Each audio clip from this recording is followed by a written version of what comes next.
66.5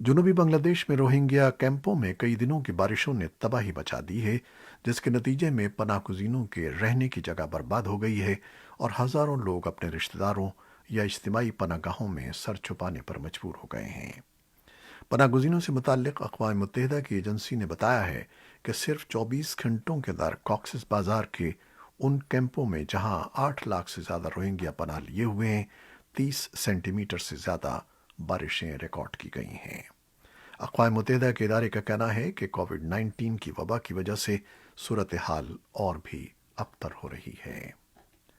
پاکستان میں کورونا وبا کے نگراں ادارے NCOC کے سربراہ اسد عمر نے ملک میں ویکسین نہ لگوانے والوں کے لیے 31 اگست کی ڈیڈ لائن کا اعلان کیا ہے۔ نیو یارک کے گورنر اینڈریو کومو نے بدھ کے روز کہا ہے کہ سارے ریاستی ملازمین کے لیے کورونا وائرس ویکسین لازمی ہے اور باقاعدگی کے ساتھ ان کا کورونا ٹیسٹ بھی کیا جائے گا اور ستمبر کے پہلے ہفتے کے دوران اس پر عمل ہوگا۔ صدر جو بائیڈن سے بھی توقع ہے کہ اس ہفتے کے آخر میں وہ وفاقی ملازمین کے لیے بھی اسی طرح کے قواعد کا اعلان کریں گے۔ امریکہ کے متعدد ہسپتالوں اور نرسنگ ہومز نے اپنے کارکنوں کے لیے ویکسین لگانے کا حکم دیا ہے۔ ترکی کے جنوب میں جنگلات میں لگنے والی آگ بدھ کے روز تیز ہواؤں سے پھیل کر مناواگت نامی شہر تک پہنچ گئی ہے اور مقامی میئر اور ٹی وی پر دکھائی جانے والی فوٹیج کے مطابق لوگ دھوئیں سے بھری سڑکوں پر اپنی کاروں کی طرف بھاگ رہے ہیں۔ فوٹیج میں دکھایا گیا ہے کہ انطالیہ سے 75 کلومیٹر مشرق میں منانگت کے گرد جنگل سے سیاہ دھواں اٹھ رہا تھا۔ یہ تھیں وہ خبریں جو فیس بک لائیو پر ہم نے آپ کے لیے پیش کی۔ ہماری ویب سائٹ اور یوٹیوب پر یہ بلیٹن پوسٹ کر دیا جاتا ہے، جسے آپ بعد میں بھی دیکھ سکتے ہیں۔ ہمارے اس بلیٹن کو شیئر کرنا نہ بھولیے گا۔ خالد حمید اب اجازت چاہتا ہے۔ اللہ حافظ۔